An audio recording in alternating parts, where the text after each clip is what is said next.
जय गुरु जी संगत जी। मेरे प्यारे पिता परमेश्वर गुरु पाके चरणों में कोटि कोटि प्रणाम। जिन्होंने गुरु जी के इस ब्लेस चैनल को सब्सक्राइब नहीं किया वो प्लीज़ सब्सक्राइब कर लें और बेल आइकन को प्रेस कर लें ताकि आपको लेटेस्ट अपलोडेड वीडियो की जानकारी मिल सके और गुरु जी जो मैसेज या ब्लेसिंग आप तक पहुंचाना चाहते हैं वो बिना रुकावट पहुंच सके। ओम नमः शिवाय, शिव जी सदा सहाय। ओम नमः शिवाय, गुरु जी सदा सहाय। जय गुरुपा, अनंतम अनंतम शुक्राना मेरे गुरुपा। इसी के साथ आज के सत्संग की शुरुआत करेंगे। ये सत्संग गुरु जी की प्यारी और ब्लेस्ड संगत द्वारा व्हाट्सएप पर ऑडियो फॉर्म में प्राप्त सत्संग है और संगत जी के मोबाइल नंबर के लास्ट 4 डिजिट हैं 2255। जय गुरु जी, शुक्राना गुरु जी की सारी प्यारी संगत को जय गुरु जी। मैं गुरु जी की बेटी, आज मेरा 4th शुक्राना सत्संग मैं अपना शेयर कर रही हूँ। मुझे गुरु जी ने 40 दिन तक शुक्राना सत्संग अपना शेयर करने की सेवा दी है, जिसका आज मेरा 4th डे है। तो मैं अपना ये सत्संग गुरु जी के महामंत्र जाप से स्टार्ट करूँगी।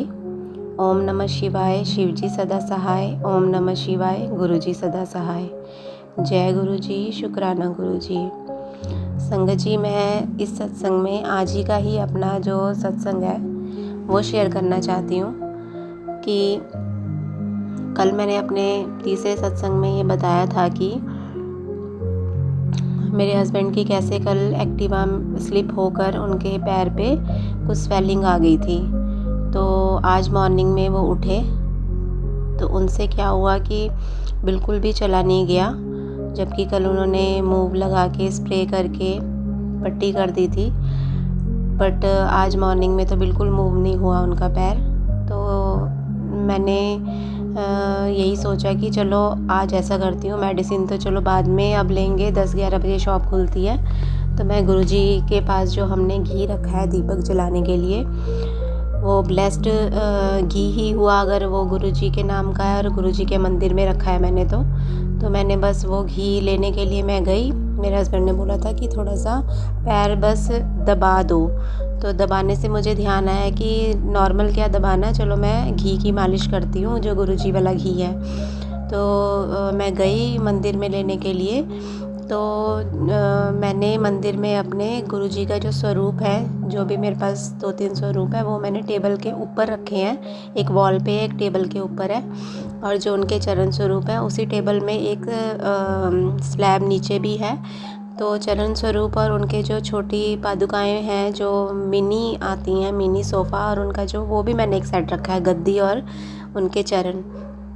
तो उनकी जो पादुकाएं हैं वो भी मैंने चरण स्वरूप का जो है चरण स्वरूप उसके बिल्कुल आगे से रखी है, उनकी पीढ़ी भी, उसके ऊपर छोटी छोटी मिनी पादुकाएं हैं। तो जैसे ही मैं घी निकालने लगी तो ऑटोमेटिकली क्या हुआ, मेरा हाथ पता नहीं कैसे उस फ्रेम पे टच हुआ और हल्का सा फ्रेम खिसक गया। फ्रेम खिसकने से क्या हुआ, जो उसके आगे की जो गुरुजी के वो थे, जुतियाँ थी, वो छोटी छोटी हैं, बहुत प्यारी सी। तो वो क्या हुआ, नीचे फ्लोर पर गिर गई। तो मैंने फटाफट वो फिर सेट किया फिर से, और उसके बाद घी लिया थोड़ा सा हाथ में और गुरुजी का मंत्र जाप करके कंटिन्यूस मैंने 5 से 10 मिनट उस एरिया में मालिश करी जहाँ पे अंदर से मुझे ऐसा लग रहा था कि यहाँ पे गांठ बन गई है। जो भी कल पैर स्लिप होने से हुआ होगा, तो वहाँ पे गांठ साफ पता चल रहा था, फील हो रहा था टच करने पे। तो मैंने 5 से 10 मिनट तक अच्छे से मालिश करी मंत्र जाप करते करते, और उसके बाद मैंने उसमें पट्टी लगा दी। थोड़ी देर में मुझे याद आया कि मैंने एक सत्संग सुना था जिसमें एक आंटी जी बोल रहे थे कि उनके पैरों में काफ़ी दर्द रहता है, तो वो उनके लिए सबसे बड़ी दवाई है गुरुजी का चंदन और गुरुजी का जो दीपक वाला घी होता है वो उससे अपने पैरों पे उस जगह पे गुरुजी के चरण स्वरूप जो है उस पर स्पर्श करके उसके बाद वो अपने पैरों पे उसकी मालिश करते हैं।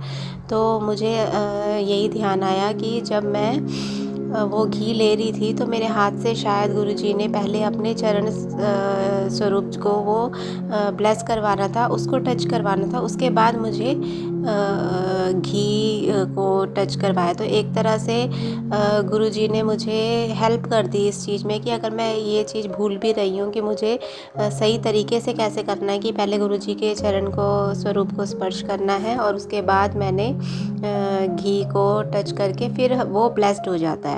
ऐसा मुझे लगा कि ऐसा ही एक तरीका है जो गुरुजी ने शायद बताया है सभी संगत को कि कैसे हम उसे यूज़ करके फ़ायदा हमें मिल सकता है। तो इसके लिए बहुत बहुत शुक्राना गुरुजी कि कई चीज़ों में हम नादान भी रहते हैं, एक्चुअल चीज़ें नहीं पता रहती, बट गुरुजी जैसे तैसे करके हमें वो चीज़ें रिमाइंड करवा देते हैं। उसके लिए बहुत बहुत शुक्राना गुरुजी।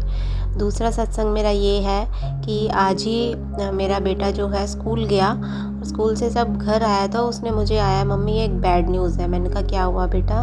तो वो बता रहा है कि मेरे पैर के ऊपर किसी भैया ने अपना फीट रख दिया और मेरे फीट की जो लास्ट वाली फिंगर है उस पर बहुत पेन हो रहा है। तो पता नहीं क्यों ऐसा 1-2 दिन से हो रहा है कि जैसे कल हस्बैंड के पैर स्लिप हो गया, मैं भी खुद कल मैंने शेयर किया था कि मैं भी खुद कल 10 बजे पता नहीं क्या ऐसा लो एनर्जी होगी कि बस 2-3 घंटे मुझे रेस्ट ही चाहिए था।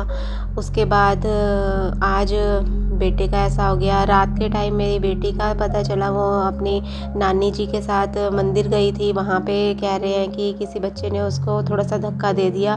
खैर वो कह रहे हैं कि ज़्यादा रोई नहीं, बट मुझे दिख गया कि उसकी आँख के नीचे एक हरा नीला निशान पड़ा हुआ है, तो वो पता चला कि वो गिरी है।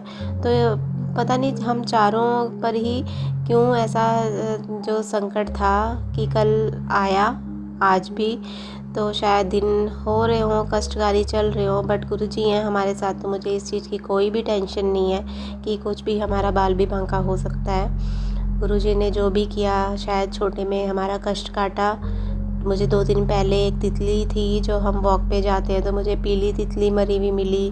एक तितली हमें मेरे घर में ही जहाँ पे हमारा वॉशिंग एरिया है वहाँ पे मुझे एक तितली मिली। वो तब तक खैर लाइव थी, बट उसको मैंने उठा के हल्का सा ऊपर रखा, तो अगले दिन जब मैं वहाँ पे सफाई करने लगी तो मुझे वो तितली नीचे गिरी हुई और मरी हुई मिली।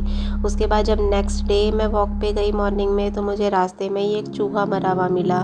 तो शायद गुरुजी ये संकेत ही दे रहे थे और वो बता रहे थे कि मैं तुम्हारे कष्ट काट रहा हूँ और किसी चीज़ की कोई भी टेंशन मत लो। तो अभी क्या हुआ, आज गुरुजी हमेशा ऐसा करते हैं कि जब मेरे साथ कोई चीज़ हो रही होती है तो गुरुजी जो चीज़ मैं मतलब अपने सत्संग में चाहती हूँ कि मैं ये चीज़ें डिस्क्राइब करूँ, कुछ भी मन की बात है या कोई मेरे एक्सपीरियंस होते हैं, गुरुजी के जो भी ब्लेसिंग्स मिलती हैं, जो भी उनके चमत्कार होते हैं, वो अगर मैं नहीं भी बोल पाती हूँ, सत्संग में शेयर नहीं भी कर पाती हूँ, तो वो मुझे उस रिलेटेड ऐसे सत्संग सुना देते हैं कि जैसे बस वो जो आंटी जी हैं या अंकल जी हैं वो मेरा ही सत्संग सुना रहे होंगे।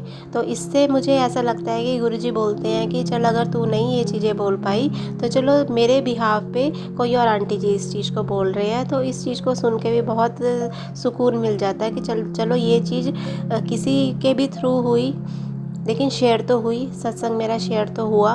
तो आज मुझे एक आंटी जी का सत्संग मिला, उसमें आंटी जी बोल रहे थे कि उन्हें आजकल काफ़ी दिन से बैटरी जो चार्ज होती है उसमें परसेंटेज लिखी आती है कि इतने परसेंटेज हमारा फ़ोन चार्ज है। तो मेरे को बहुत दिन से ऐसा हो गया कि जब भी मेरा फ़ोन 77% पे रहता है तो मेरी निगाह मोबाइल स्क्रीन पे जाती ही जाती है। तो तब ऐसा 77 नंबर तो गुरुजी का, वो आंटी जी भी सेम यही चीज़ बोल रही थी कि उनको भी 77, जबकि ये बात मेरे मन में थी, मैंने सत्संग में शेयर नहीं करी।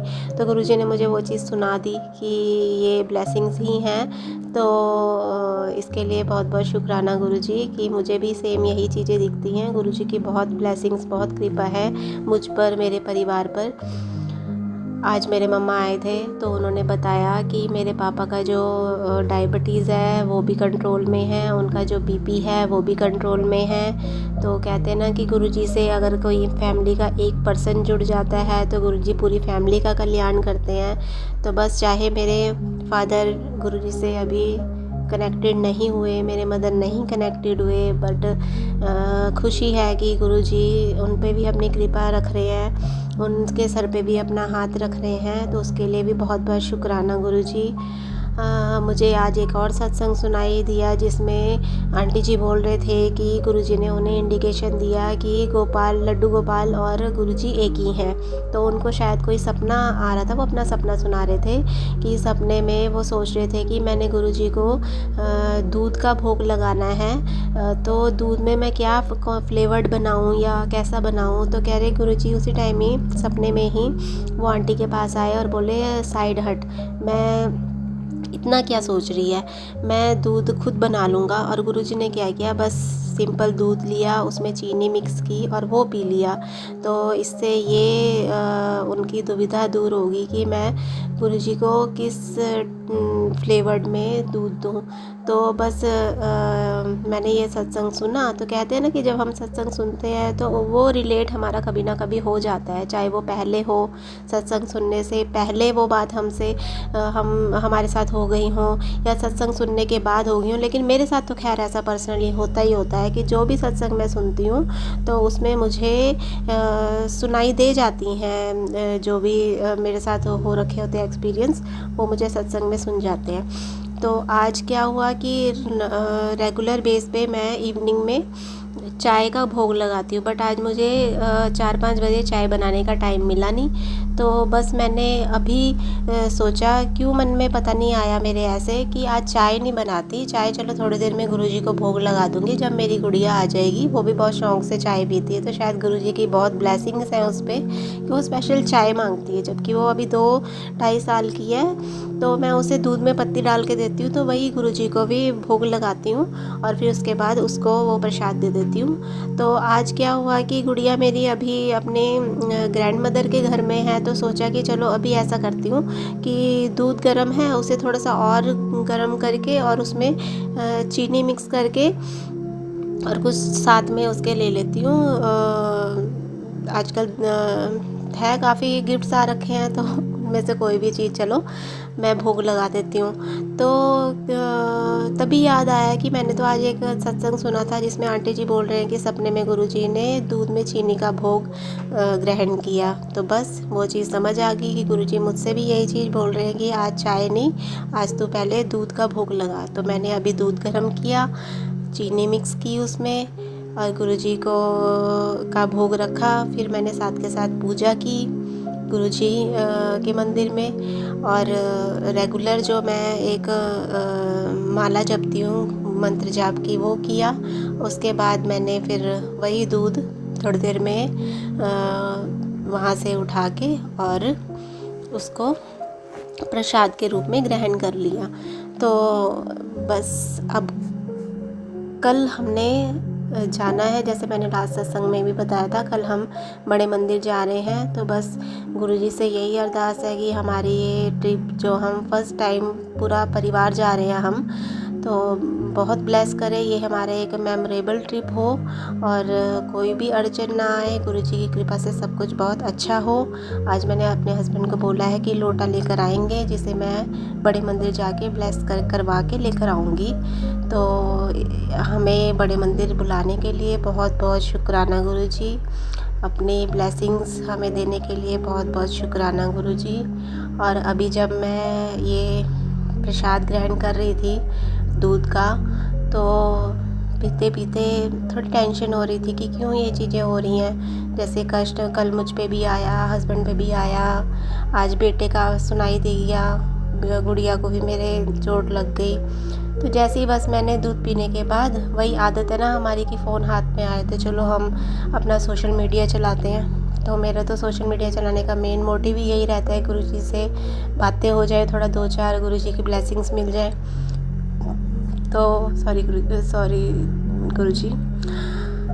तो मुझे जैसे ही मैंने अपना फेसबुक ऑन किया तो उसमें मेरे को फर्स्ट जो मैसेज था वो यही था कि तू बिल्कुल टेंशन ना ले, तेरा बाल भी बांका नहीं होने दूंगा, मेरी ब्लेसिंग्स तेरे साथ हैं। और बहुत अच्छी अच्छी बातें जिसे बस पढ़ के मन में बहुत शांति मिली।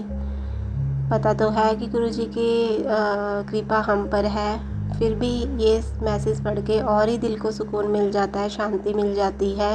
उसके बाद हम लोग टेंशन फ्री हो जाते हैं। तो ऐसे ही ब्लेसिंग्स गुरुजी सारे सत्संगत परिवार को दें। जो आंटी जी मेरा सत्संग रोज़ शेयर करते हैं उन पर अपनी कृपा बना के रखें। वो अगर शेयर ना करें तो मेरा ये जो 40 दिन का संकल्प है वो भी पूरा ना हो पाए। तो उनकी बहुत कृपा है, उनके लिए भी बहुत बहुत शुक्राना। बाकी मैं अपना ये सत्संग कल की तैयारी के साथ विराम करती हूँ गुरुजी के महामंत्र जाप के साथ। ओम नमः शिवाय, शिवजी सदा सहाय। ओम नमः शिवाय, गुरुजी सदा सहाय। जय गुरुजी, शुक्राना गुरुजी। संगत जी, आप लोग चाहें तो आप भी अपने साथ हुए सत्संग हमें व्हाट्सएप या ईमेल के थ्रू लिखकर या ऑडियो रिकॉर्ड करके भेज सकते हैं। इस सत्संग को यहीं विराम देते हुए अगले सत्संग की तैयारी करेंगे संगत जी। ओम नमः शिवाय, शिवजी सदा सहाय। ओम नमः शिवाय, गुरुजी सदा सहाय। जय गुरुजी। अनंतम अनंतम शुक्राना मेरे गुरुपा।